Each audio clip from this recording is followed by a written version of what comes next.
Olá, alunos do ensino médio, das unidades de Taquara, Caxias e Rio das Pedras. Mais uma vez a professora Eliane aqui com vocês para dar início ao módulo 2 de História.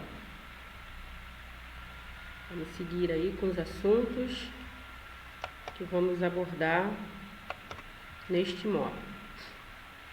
Então, este módulo a gente tem Iluminismo, Antigo Regime, Revolução Francesa, Revolução Industrial, Proclamação da República no Brasil, Constituição Brasileira de 1891.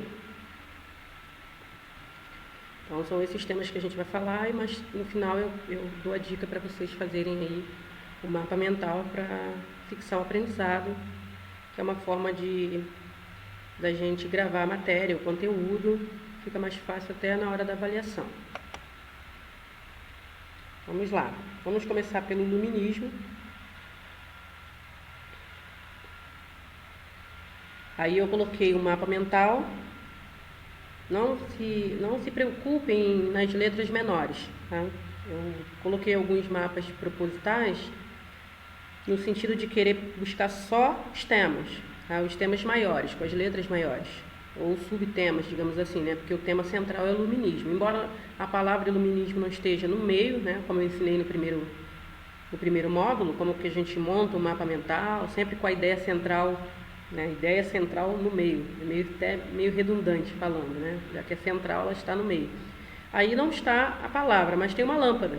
Então, para exemplificar o próprio nome, iluminismo, né? Que vem do verbo iluminar, iluminação, da palavra iluminação, e a gente vai entender por quê, né? Esse período da história foi chamado assim. Então, vocês não se preocupem muito com a questão das letras menores. Não estou conseguindo ler aquela letrinha pequenininha embaixo do No Brasil, principais características, não precisa, tá? Porque a ideia não é essa, a ideia é a gente entender, eu coloquei o símbolo da lâmpada para a gente entender o sentido da palavra, iluminismo. Lá embaixo tem os principais pensadores, isso aí é título de curiosidade, né? Tá bom saber de onde veio, quem plantou essa ideia, digamos assim, quem pensou nessa ideia, nessa ideologia. No livro de vocês vão ver que tem os nomes lá, os nomes estão bem colocados lá no conteúdo. Lembrando que o livro do módulo 2 é o livro verde, tá? O livro do módulo 1 é o vermelho, o azul é do módulo 3. Só para vocês não se perderem. Alguns estão com material em PDF, e aí é só baixar. Eu acredito que tem a capa também para exemplificar as cores, tá bom? Então, tem os autores lá, os principais, na verdade a gente vai falar não autores, mas pensadores, né? Homens que pensaram sobre esse assunto, tá? Eu vou ler uma nota para vocês e a gente dá continuidade. O iluminismo é um movimento cultural que se desenvolveu na Inglaterra, Holanda e França, nos séculos 17 e 18. Nessa época, o desenvolvimento intelectual, que vinha ocorrendo desde o Renascimento, deu origem à ideia de liberdade política e econômica, defendidas pela burguesia. Então aí tem algumas palavrinhas que a gente ainda não conhece, não sabe o significado, não tem importância. À medida que eu for falando, mostrando os slides e que a história for se desenrolando, por assim dizer, aí eu vou explicando, porque uma coisa puxa a outra, né, digamos assim. E por enquanto a gente não falou de burguesia. Renascimento a gente não vai falar agora, tá? Também foi um outro período da história. Mas a história tem uma coisa legal que eu posso falar para vocês, que os nomes nos dão algumas dicas. Eu costumo dizer que o português nos ajuda nessa hora. Como eu falei, por que iluminismo? Chamado também de século das luzes. Ele vai dizer, uma galera que estava insatisfeita com o regime anterior, né, que estava ocorrendo, que eu já vou explicar no próximo slide, vieram com ideias inovadoras. Mas não só a respeito de questões ligadas à arte, a literatura, tudo isso. O iluminismo ele influenciou muitas áreas, mas principalmente a área política e econômica. Como vocês viram aí, iniciou-se lá, desenvolveu na Itália, na Inglaterra, não foi Itália. Inglaterra, Holanda e França, mas depois disseminou para outros países. Tudo que a gente vê também na Itália, né? Eu ia falar Itália depois. E até no nosso próprio país, se vocês olharem aí o quadrinho, tem no Brasil. Também, muita coisa que a gente tem aqui hoje, nas nossas leis, no nosso sistema econômico, digamos assim, tem a ver com esse processo aí, com essa mudança, né, de pensamento. Na verdade, o iluminismo ele primava pela razão. E por quê? Será que antes do iluminismo as pessoas não pensavam? Sim, pensavam, mas tinha um modo diferenciado de pensar. Por conta de questões religiosas, não era muito incentivado o pensamento crítico. As pessoas não se colocavam muito. Isso não quer dizer que alguém que tem uma fé não pense, não é isso. Mas as pessoas eram levadas mais pela questão ligadas à religião. E o iluminismo foi uma proposta para que as pessoas viessem pensar também. Você pode ser um religioso, você pode ter a sua fé, mas você pode ter a sua razão pautada naquilo que você acredita, nos conceitos, nos valores que você tem como família, né, como pessoa, como cidadão. Existe um livro que o autor fala: crer também é pensar. Você pode pensar, isso não é errado, é até saudável. E uma das propostas que esses autores, que esses pensadores trouxeram foi essa: pensar. Você pode ser a sua fé. Eles não eram ateus, né? Embora existem pessoas que são. A gente precisa respeitar todas as posições, mas eles queriam chamar a sociedade, as pessoas, para pensarem sobre determinadas situações. Inclusive, sobre algumas coisas que a igreja, naquela época, estava envolvida. E igreja aqui eu tenho que falar que é a Igreja Católica, mais uma vez, não pontuando, né, por ser, está falando só porque é católica, não, porque é a igreja da época. Ainda não tinham outras denominações, né? Se a gente for estudar a Reforma Protestante, a gente vai entender que depois veio o protestantismo, mas por enquanto a igreja, né, até porque o nome católico significa universal, era a igreja da época, desse período. E aí, não só a igreja, mas o sistema político da época era injusto, e esses pensadores queriam propor algumas ideias, né? Por isso que é o iluminismo, com a lâmpadazinha. E a partir desse pensamento, desses caras aí, dessas pessoas, né, não só eles eram os principais, mas tinham outras por trás, com certeza. Vieram outras situações da história que a gente vai estudar hoje, como a Revolução Francesa, pautada também nas ideias iluministas. Para iluminar, né? Eles falavam que o século anterior ao iluminismo, o período anterior, era o período das trevas, ou seja, onde as pessoas não pensavam, onde as pessoas usavam o nome de Deus para fazer atrocidades, onde a igreja ela estava junto com o Estado, então existiam uns privilégios que a gente vai ver agora, e que a população, a classe trabalhadora, era menosprezada, não tinha seus direitos adquiridos, não tinham privilégios, os privilégios que a nobreza e o clero tinham. Vamos lá. Então, para eu falar de iluminismo, eu preciso falar do Antigo Regime. Por isso que eu comecei com o iluminismo. Eu poderia até começar com o Antigo Regime, mas eu quis fazer o caminho inverso, para entender de onde, né, por que surgiu o iluminismo, por quê, né, que ideologia foi essa, que momento foi esse da história. Esses pensadores, homens intelectuais, filósofos, muitos que se debruçavam, né, sobre os livros, estudavam com afinco, eles estavam insatisfeitos vendo a situação na qual os países estavam vivendo, e estavam vivendo dentro desse antigo regime. E aí eu coloquei três imagens aí, né, três quadrinhos, um com uma imagem só, não verbal, só o desenho, outro com desenho e texto, e o outro com uma pirâmide que vai explicar. Quando você estiver assistindo a sua aula, você pode aumentar a sua tela para que você possa ler melhor. Aqui vale a leitura.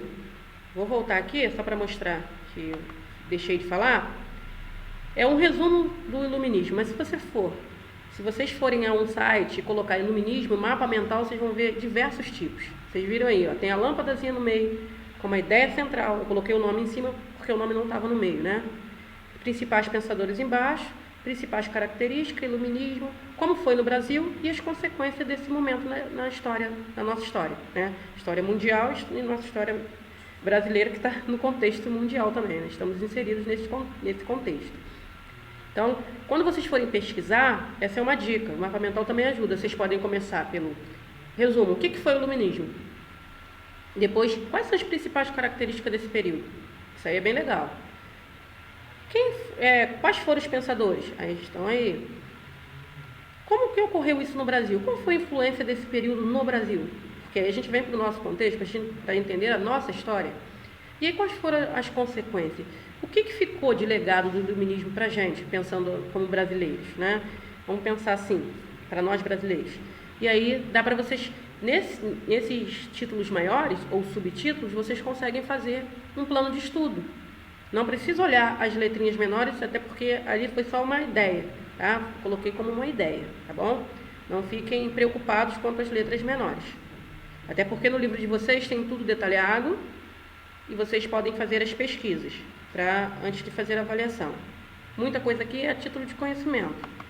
Aí voltando para o antigo regime, para o outro quadrinho, nosso outro slide.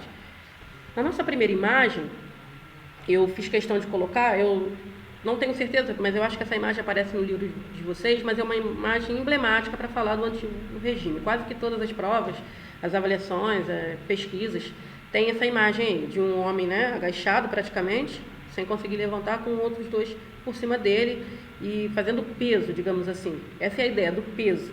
E a gente vai entender quem eram esses três grupos, né, do antigo regime. Vamos pensar um pouquinho aí. Olhando para o quadro, a gente tem o século, onde tudo começou, ou onde surgiu, né, quando estava inserido esse antigo regime. E depois a gente vê embaixo também o modelinho a gente pode usar isso como um mapa mental também, né? Esse diagrama aí, olha aí. Os privilégios ou os privilegiados e os não privilegiados. Na verdade, o antigo regime era composto por três grupos, três estamentos que a gente fala, né? A gente usa essa palavra. Mas vamos usar grupo aqui para a gente entender. Três grupos distintos, sendo que dois grupos estavam aliados praticamente. Olhem aí.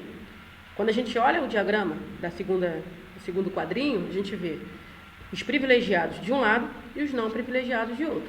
Está bem claro isso. E aí, dos não privilegiados, temos terceiro estado, vamos de trás para frente, que era composto da burguesia, a gente vai explicar quem era essa galera, e do povo, do povão, né? Costumo dizer que é o povo que roda a máquina do país, né? Faz a máquina girar. O povo trabalhador, a massa trabalhadora. E os privilegiados, clero e nobreza. A gente já ouviu essa palavrinha aí, essas duas palavrinhas. Sendo que lá no módulo 1 a gente ainda estava falando do sistema feudal, né, do feudo, que significa pedaço de terra ou terra. Né, a terra era mais importante, eu estou só recapitulando o módulo 1. Aqui já não temos mais o servo, né, o nome servo, mas a ideia é a mesma. Virou trabalhador, virou povo, a burguesia estava um pouco mais, né? Era uma galera que tinha um pouquinho mais de grana, tinha um pouquinho mais de estudo, de instrução, mas também estava nessa classe aí dos não privilegiados. E já o clero e a nobreza continuaram com o mesmo nome lá do módulo 1. Então vamos ver aí, no terceiro quadrinho, a gente tem o primeiro estado, que é composto pelo clero, e clero aqui, vamos lembrar, que significa representante da igreja. Tá? Toda vez que vocês ouvirem essa nomenclatura, esse nome, clero, lembrem dos representantes maiores, digamos assim, da igreja. Tá? E naquela época a igreja católica. E aí, olha a pirâmide. 1% representava o primeiro estado. Uma porcentagem mínima, né? 2%, segundo estado, que representava quem? A nobreza. A nobreza você podia colocar aí, reis, né? Príncipes, e aí? Todos aqueles que têm título, conde, condessa, por aí vai. Né? No terceiro estado já era a burguesia, os camponeses, e aí tem um outro nomezinho aí, não precisem gravar, tá? Eu trouxe junto na pirâmide, mas para ilustrar, achei que essa pirâmide estava bem autoexplicativa, mas é bom sempre a gente listar e falar. Pensem que nessa burguesia não está escrito povo, mas o povo é do modo geral aí, tá? Tá burguesia, camponeses, esses culotes aí, são os culotes, mas pensa em a população, a classe trabalhadora. Depois eu vou separar um pouco a burguesia, mas para a gente ter uma noção. Mas o povo, os camponeses, agricultores, os trabalhadores, braçais e por aí vai. E olha só, a nível de privilégios. No segundo quadrinho, eu só destaquei privilegiados e não privilegiados. No terceiro, com a pirâmide, a gente percebe que 2 estados andavam juntos. E olha para aí, olha os privilégios que eles tinham nessa parte aí. onde tem essas chaves aí, juntando. Na verdade, essa chave aí foi proposital, para a gente entender que esses dois estados andavam juntinhos, primeiro e segundo. Um dava respaldo para o outro, concedia privilégios ao outro, enquanto o terceiro, que olha isso, o terceiro estado, 97% da população. Então, muita gente, é aquilo que vocês já devem ter ouvido, a minoria muito rica e a maioria muito pobre, né? Concentração de renda de forma desigual. Então, não mudou muita coisa, né, se a gente for pensar nos dias de hoje. Olhem para os privilégios. Terras, eles poderiam ter, cargos, ou seja, cargos nomeados, tanto dentro do clero quanto da nobreza. Prestígio social, status, né? Eles frequentavam lugares que o terceiro estado não frequentava. Privilégios diversos e isenção fiscal. Então, vocês pensem que igreja e Estado andando junto. Então, um concedia. Aquilo que era de competência do Estado, a igreja ia até lá e pedia, e era concedido porque eles tinham como lei, como fundamentação e pronto, era aquilo, né? Eu tenho direito porque eu faço parte do clero, e eu também tenho direito porque eu faço parte da nobreza. E o terceiro estado ficava com o quê? Qual era o privilégio? Nenhum, né? Porque aí está escrito, não privilegiados. O que sobrava para o terceiro estado? A maior parte aí da pirâmide.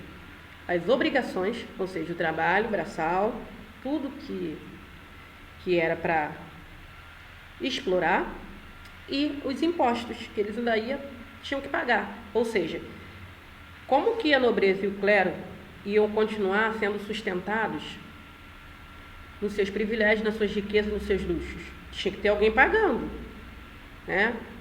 Os impostos precisavam ser pagos para que eles continuassem tendo a vida que eles gozavam, a vida que eles tinham, de tudo de bom, né? Tudo do bom e do melhor. E aí, sobrava para o terceiro estado, o povo tinha que pagar, além de trabalhar. Então, nesse contexto que a gente pensa no iluminismo lá. Muita gente insatisfeita, porque era algo quase que, né, inadmissível, algo injusto. E aí a gente vai olhar a primeira imagem. Por isso eu coloquei a primeira imagem. Olha, o terceiro estado seria representado por quem?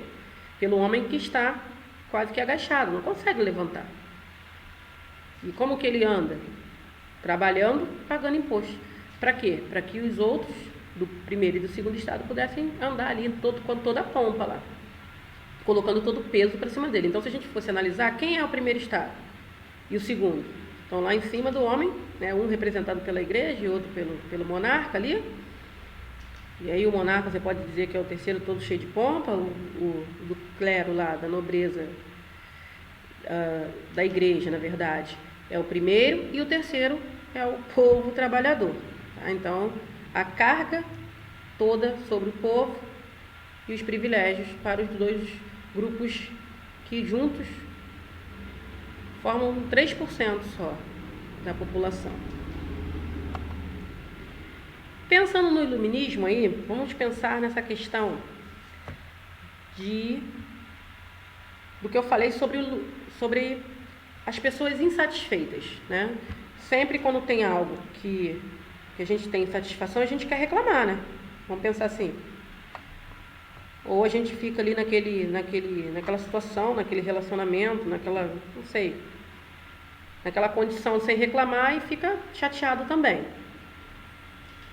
Existia um grupo, como eu falei, chateado, inconformado, que já estava pensando em uma nova ideia, em algo para iluminar a mente, né? As pessoas queriam pessoas pensantes. Olha só, não, isso está errado.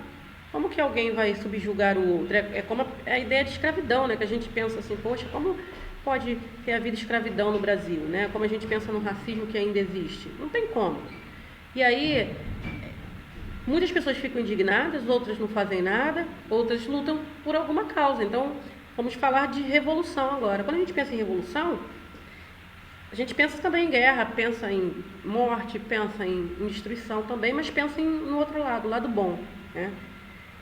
A gente pode dizer que essas duas revoluções com as quais eu vou dialogar com vocês agora, elas tiveram pontos negativos e pontos positivos, né? Mas, baseado nas ideias dos iluministas, começamos com a primeira revolução, que é a Revolução Francesa, tá bom?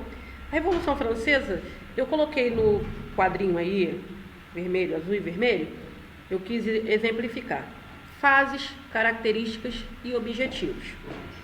Vamos pensar aí que a Revolução Francesa foi uma só, mas ela teve 4 fases. E cada fase tinha sua determinada característica e seu determinado objetivo. Então, são objetivos distintos para fases distintas com características distintas também. Quase que não sai aqui. Vamos lá. Primeira fase aí da Revolução. Assembleia Nacional Constituinte. Aí tem a data, vocês não necessariamente precisam gravar data, só se for nível de conhecimento. Qual foi a característica desse período da Assembleia Nacional Constituinte? Tentativa de aliança entre a alta burguesia e a aristocracia. Quer dizer, essas pessoas que a gente chama de alta burguesia era uma galera que eram donos de banco, comerciantes, pessoas que tinham uma condição um pouco melhor do que, sei lá, do trabalhador, né, do povo, e que estavam insatisfeitos porque eles estavam lá naquele grupo lá do terceiro estado. Não, a gente não tem privilégio nenhum. Então eles estavam tentando dialogar com os aristocratas lá, os caras acima deles, digamos assim, né? E qual o objetivo desse período aí? Princípios burgueses do iluminismo, solução da crise econômica. Ou seja, tinha crise, né? Eles estavam passando por crise. Por quê? Porque é fácil a gente entender. Eu não coloquei aqui crise econômica no antigo regime, mas pensem bem, 2 estados, com um grupo pequeno de pessoas para compor esses 2 estados. Primeiro, clero, segundo, nobreza. Usufruindo, explorando o terceiro estado para sustentar os luxos, digamos assim, né? A coroa tinha muita grana rolando, muito dinheiro, né? O dinheiro da época, lógico, muitos luxos, palácios, castelos, todos os luxos que a nobreza e que a igreja também, né, usufruía. E quem pagava tudo era o terceiro estado. Não precisa ser, né, nem vidente para a gente imaginar que isso ia dar uma crise econômica, porque os monarcas e os representantes do clero não queriam abrir mão de suas regalias. E aí era crise total. Imagina a gente vivendo em extrema pobreza, né? Aqueles que tinham que sustentar esses 2 primeiros. Então, por conta dessa crise, eles queriam princípios burgueses, porque essa galera da burguesia que levantou essa bandeira também. Eu sou comerciante, eu sou dono de banco, eu tenho uma situação melhor. Não, eu quero privilégio. Eu não quero só pagar imposto a vida toda. Eu não quero só isso. E aí, baseados nas ideias iluministas, que são muitas, tá? Se vocês forem pesquisar, vocês vão ver muitas ideias do iluminismo. Eu hoje vou falar 1 ou 2, mas tem muitas. O próprio livro de vocês tem uma lista, vocês podem pesquisar. Então, baseados nessa ideia, eles começaram a revolução e queriam dialogar. Segundo período aí da fase, monarquia constitucional. Na verdade, ainda não saiu o monarca, o rei ainda estava lá, mas tinha que ter uma constituição, tinha que ter, né, leis que dessem também respaldo para o trabalhador, para o burguês, para o cara que tinha o seu comércio, enfim. E qual foi essa característica, ou quais foram, né, mais de uma? Decadência do antigo regime, ou seja, o antigo regime já estava caindo por terra. Eles não queriam mais aceitar que 2 estados ficassem sobrepujando um, que seria o terceiro, né? Reação absolutista europeia contra os revolucionários, ou seja, na medida que houve a revolução, eles começaram a colocar as cartas na mesa. A galera lá também não estava alegre, né? Não estava alegre. Então, eles começaram a reagir também. Os absolutistas, quem seriam esses? Os reis. Quando a gente ouve falar ou lê sobre o absolutismo, ou seja, o poder concentrado na mão de um só. E eles não queriam isso. Qual foi o objetivo desse período? Da monarquia constitucional, com essas características que eu acabei de ler. Manutenção da realeza, conquistas burguesas. Ou seja, eles estavam querendo mesclar. Peraí, não dá para ficar tudo com vocês. Vamos tentar manter a realeza, mas também nos dê aí algumas conquistas, nos dê alguns privilégios, né? Então, Eles estavam ali dialogando. Aí tem o período também aí. A Convenção Nacional. O que foi isso, essa convenção, né? Qual foi essa característica dessa fase? Qual foram as características, na verdade, mais de uma, dessa fase da Revolução Francesa? Radicalização da Revolução, participação popular e implantação do terror. Aí, esse período foi mais difícil, porque a galera, o povo também queria ter os seus privilégios, queria sair daquele jugo, né, do antigo regime, e aí teve muito terror, teve muita confusão, e o povo também foi para a guerra, foi revolucionar. Tá bom? Vamos para o quarta fase, o diretório. E aí o diretório é mais fácil. Conquista do poder, a característica principal, e o objetivo, ou os objetivos. Expansão das ideias revolucionárias para outros países. Tá? Então, começou quando lá? Começou em alguns países, né? Vocês viram, eu expliquei. Inglaterra, Holanda e França começaram com as ideias iluministas, sendo que a Revolução veio da onde? Francesa, né? Então, da França. Mas depois, eles disseminaram essas ideias para outros países, digamos assim. Então, essa ideia do iluminismo não ficou só nesses países aí, sobretudo na França. Então, pesquisem, como eu falei. Professora, como que eu faço para gravar tanta matéria, tanta informação, né? Além de vocês terem um material disponível na Web Aluno, no portal de vocês aí, no portal do IPA, vocês podem consultar antes da prova, podem assistir outras vezes, perdeu alguma coisa, volta, mas também tem a internet, tem os sites, né? Existem sites que falam dos assuntos, e façam. É uma dica, eu queria até que vocês colocassem depois no chat, que vocês colocassem pra gente, se vocês fizeram mesmo o mapa mental, como que foi, o que vocês acharam, se foi melhor para estudar, se não foi, entendeu? Porque eu acho que fica muito legal, tá? É um jeito de vocês aprenderem, gravarem a matéria, colocar na mente mesmo, por isso que é mapa mental, né? É porque assim, nosso cérebro, ele não guarda tudo. Estudos neurocientíficos falam que a gente não guarda tudo que a gente ouve, do que a gente vê, do que a gente escreve, né? Por isso que a gente tem que escrever para deixar lá, senão a gente esquece. A gente tem memórias de trabalho, que é aquela memória rápida. Quando você pega o número de telefone, vai lá, tem que ligar rapidinho. E aí depois você esquece, porque você só ligou aquela vez. Ah, peguei um contato, sei lá, do iFood, de alguma coisa que eu vou ligar. O iFood é vezes fica gravado, que agora tem um aplicativo. Mas de alguém que eu precisei falar, de um profissional que eu precisei contactar. E aí essa memória foi embora. Agora a memória que você tem que guardar, a memória de médio e longo prazo, essa ela não se estabelece da noite para o dia. Você precisa de alguns mecanismos. E existem métodos de estudo que a gente chama de metodologias ativas, que agora está muito em voga no século XXI, sobretudo nesse tempo aí de pandemia, né? Porque as aulas estão sendo remotas, os trabalhos, tudo no home office, as pessoas em casa trabalhando, e né, você tem que otimizar o seu tempo para que você também não fique todo o tempo diante de uma tela de computador, mas você pode fazer mecanismo. É aqueles chamados bilhetinhos que a gente coloca na porta da geladeira, né? Eu ainda faço isso, os posts, né? Os papeizinhos que a gente coloca para lembrar, seja de um remédio que você vai tomar, seja de algo que você precisa fazer. Você que está com seu filho em casa e está tendo aulas aí, seja da escola pública ou particular, você está recebendo aquela quantidade de conteúdo que você precisa dar conta, aí você faz um planejamento, ó, tal dia vou estudar isso com meu filho, até para você. O planejamento serve para nos nortear, né? Dali você pode aumentar o seu tempo de estudo, você pode otimizar, fazer da forma que você achar melhor. Mas o planejamento ajuda. E como que eu planejo? Usando os métodos, como eu falei, da metodologia ativa, o mapa mental é um deles, tá? O mapa mental é um deles.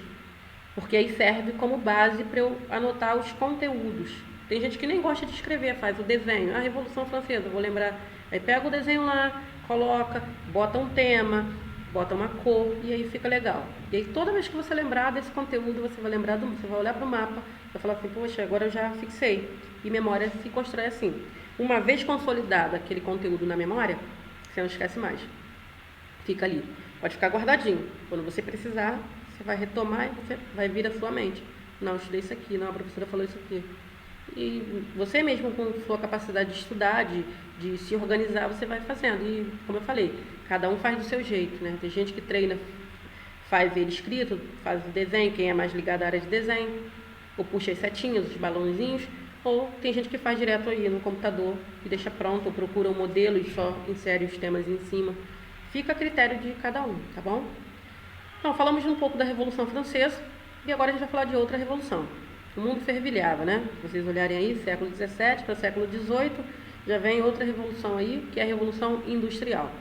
Pensando, o iluminismo tem características políticas, econômicas, até religiosas, né? Porque, como eu falei, a igreja e o Estado andavam juntos. Já a Revolução, aí veio a Revolução Francesa, com ideais, né, franceses, e depois se disseminou para outros países, e agora a gente vai pensar na questão de trabalho, de máquinas, de modo de fazer, e aí a gente fala da Revolução Industrial. Bom, aí a gente não tem só uma, existem sites, se vocês forem pesquisar, existem assim, as revoluções industriais, porque está no plural, porque foram mais de um. Há quem diga que estamos vivendo ainda uma revolução industrial e agora em revolução tecnológica, né? E aí a gente não sabe aonde vai isso tudo, onde vamos parar, né? Porque a tecnologia, cada dia, ela nos surpreende, grandes descobertas sendo feitas, isso é bom, mas tudo tem, como eu falei, tem o seu lado bom e o seu lado ruim, né? Digamos assim, tem ônus e bônus.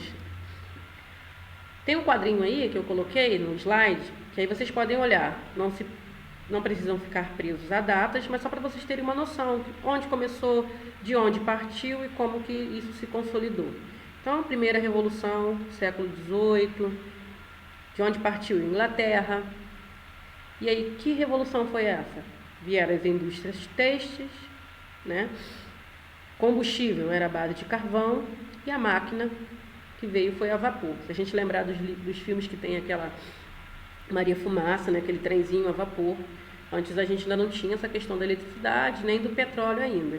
Logo depois vem a questão do petróleo.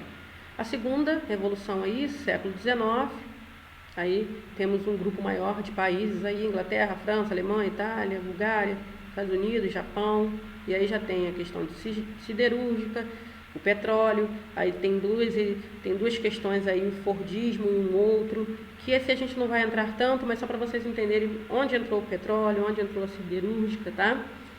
Terceira revolução, aí já foi pós-guerra, né? Depois da Segunda Guerra, e aí tivemos a Guerra Fria, que é um outro tipo de guerra, né? Não uma guerra de armamento, digamos assim, mas uma guerra mais ideológica.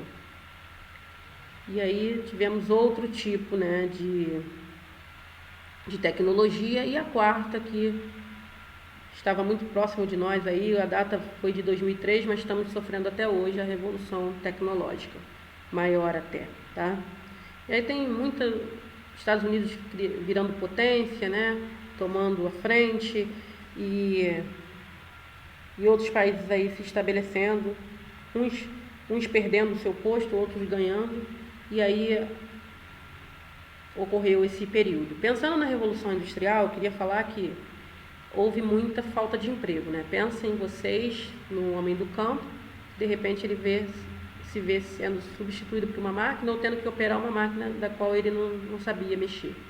Até que fosse treinado, até que tivesse todo um treinamento, eu fico pensando nesse período de Covid, né? Quantas pessoas tiveram que se readaptar para conseguir manter seus empregos, outros não conseguiram. Então, é muito parecido, né?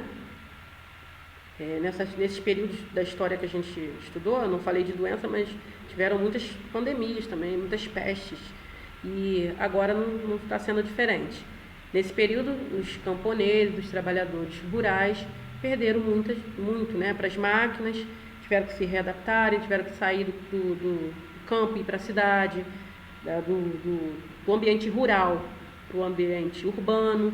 Então lá muitos passaram necessidade, porque tiveram que conseguir suas casas, manterem seus empregos. Foi uma fase difícil, digamos assim. Então, se vocês colocarem filmes que falem da Revolução Industrial, vocês vão ver que existem alguns filmes que fazem até alusão, às vezes não é sobre, mas fazem alusão a filas enormes de emprego nos países, pessoas mendigando nas ruas. O próprio Charlie Chaplin, né, que foi um cara famoso aí da história, ele tem um filme dele que ele mostra essa questão da Revolução Industrial, do homem virando máquina também, a questão da capacidade de produção, e agora o capitalismo que manda, né? O sistema capitalista.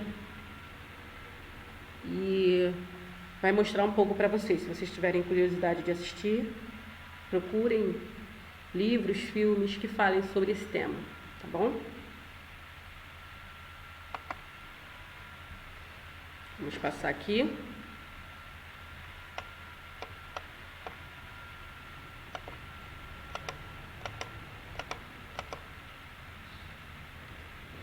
Deixa eu continuar aqui porque para passar os slides.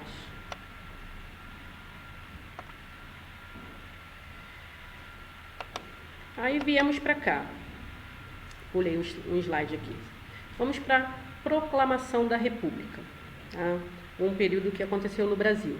E aí a gente dá um salto, né? Não um salto tão grande porque foram períodos não tão distantes um do outro. Mas antes a gente estava falando de Europa. Claro que o Brasil também passou pelo processo de industrialização, de começar a usar as máquinas a vapor, depois elétrica, enfim, né? Usar os combustíveis, a base de carvão, depois petróleo, tudo isso o Brasil passou. Só que pensando no nosso país como um país, né, recém-descoberto, mais novo, se a gente for pensar na história do Brasil com outros países, nosso país ainda é muito novo, né, a nível de descoberta, entre aspas.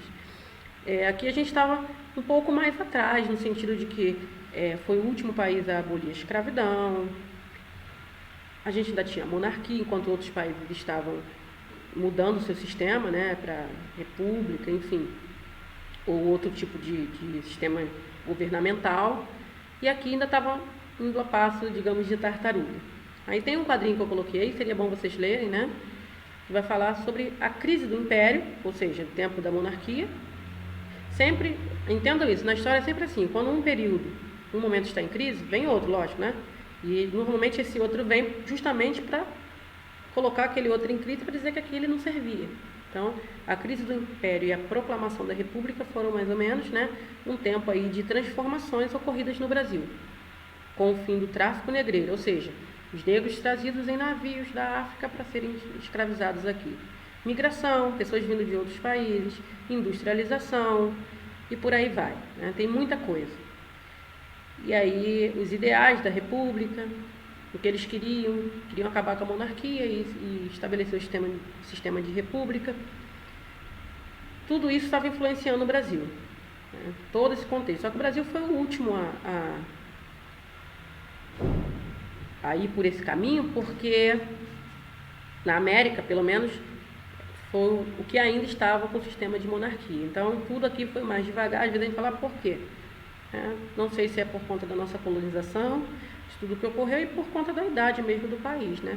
Por ser um país novo, tudo começa bem devagar, até se consolidar, né? A gente estava formando, na verdade, a nossa identidade ainda, sabendo que somos a mistura de três povos, né? De 3 grupos, né? O europeu, o índio e o negro. Então, o Brasil ele estava se consolidando ainda, né? Até hoje a gente procura a nossa identidade como brasileiros que somos. Bom, pensando em proclamação, tudo que estava acontecendo, o mundo fervilhando nas suas conquistas, nas suas descobertas. Pensem nesse século, né? Pensem nesse período de Revolução Francesa, Revolução Industrial, como o mundo estava sendo remodelado em várias áreas, científica, tecnológica, né, para a tecnologia da época, política, econômica, religiosa. Então, foi uma reconstrução mundial, digamos assim. O mundo estava passando por uma grande mudança. E o Brasil também veio a reboque, né? As mudanças estavam aqui também. Pessoas aqui, umas pessoas iam para fora, estudavam, procuravam saber o que estava acontecendo lá fora para que pudesse ser implantado aqui. Não foi diferente. E aí a gente tem a nossa Constituição brasileira, né? Eu fiz de propósito aí essa imagem, a imagem colorida, para a gente entender, meio a meio aí, bandeira do Brasil e do outro lado a igreja, porque é isso que eu quero que vocês gravem, tá? Podem colocar até no mapa mental de vocês. Do outro lado temos a Constituição no modelo mais antigo. Se vocês forem pesquisar na internet, vocês vão ver que tem muitos modelos, charge, diversas tirinhas, aqueles textozinhos irônicos, né, que ajudam a gente a entender também, né, o humor com crítica para poder falar um pouco do nosso país, de como foi esse período, né, da construção, do feito dessa Constituição que foi muito importante, é muito importante para o nosso país.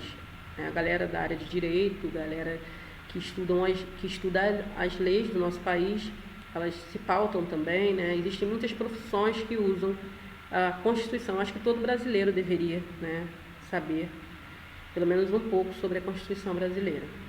Eu coloquei alguns tópicos aí, o que esse documento foi importante, que foi escrito nele, o que era para ser feito, né? Como seria o sistema de república, olha aí. Como seria o sistema de mandato, quando a gente vê hoje um presidente ficando 4 anos no poder, está na Constituição. Antes a pena de morte foi abolida, graças a Deus, né?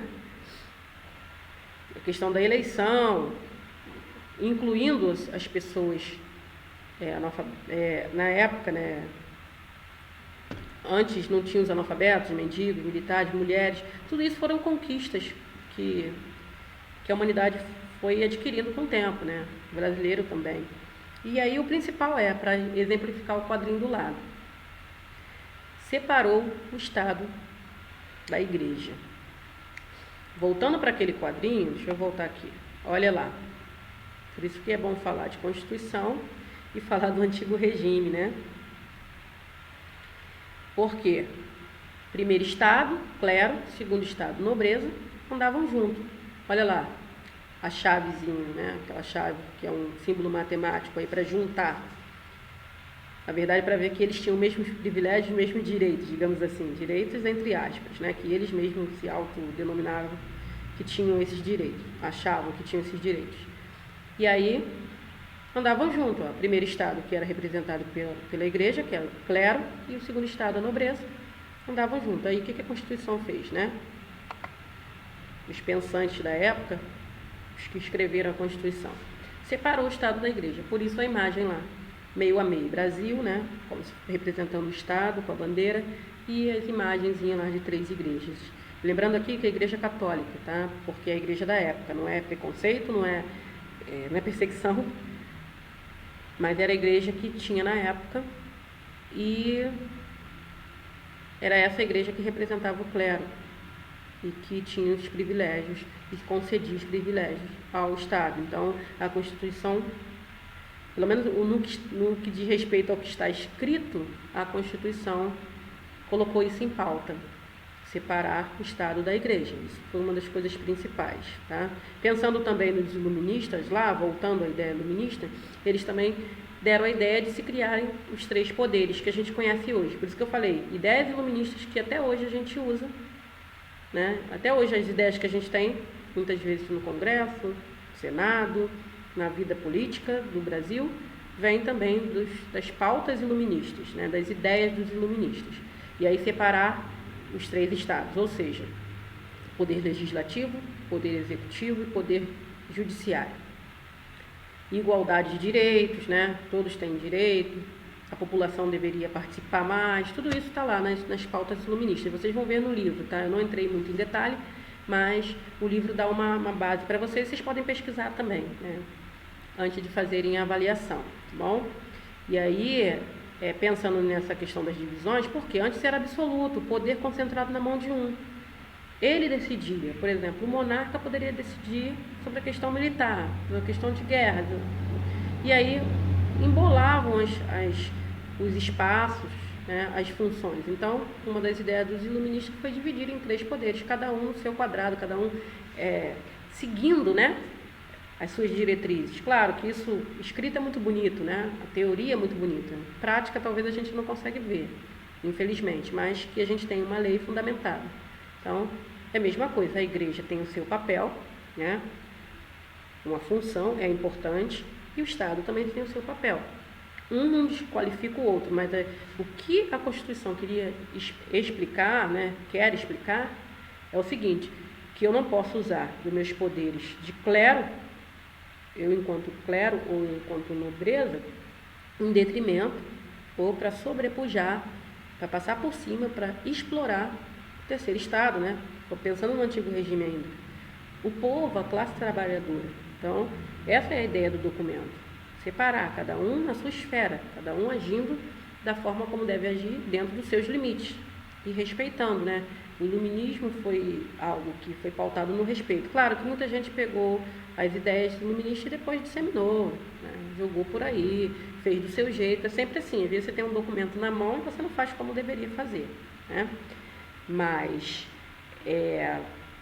que foi importante sim, porque muito do que a gente tem hoje é pautado, foi idealizado por esses caras lá, que vocês viram ali, tem os nomes, nos livros também tem os nomes dos pensadores, como eu já falei, e depois de tudo que aconteceu no mundo, né, a gente vai ver aí no módulo 3, período das guerras, né, situações terríveis, mas que também foram de extrema importância para muita coisa mudar no mundo, né? A gente vivendo agora a questão da Covid-19, a gente vê, né?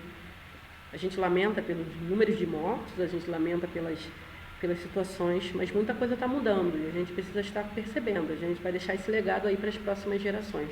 Voltando ao módulo 1 que eu falei, no primeiro módulo, que a história às vezes é usada para não ser repetida, né? Se é algo ruim, a gente não repete. Se é algo bom, a gente tenta melhorar. Então é isso, galera. Espero que vocês tenham feito aí bom proveito da aula. Espero que os slides tenham ajudado, tá? Estou aqui para ajudar vocês e espero que vocês tenham desejo por aprender e fazerem aí um mapa mental. Seria legal. Depois vocês me mandam para o IPA aí uma nota, dizendo, algo escrito, né? Dizendo se vocês conseguiram fazer aí um mapa mental para estudar e se vocês acham que é relevante, é legal para melhorar, tá bom?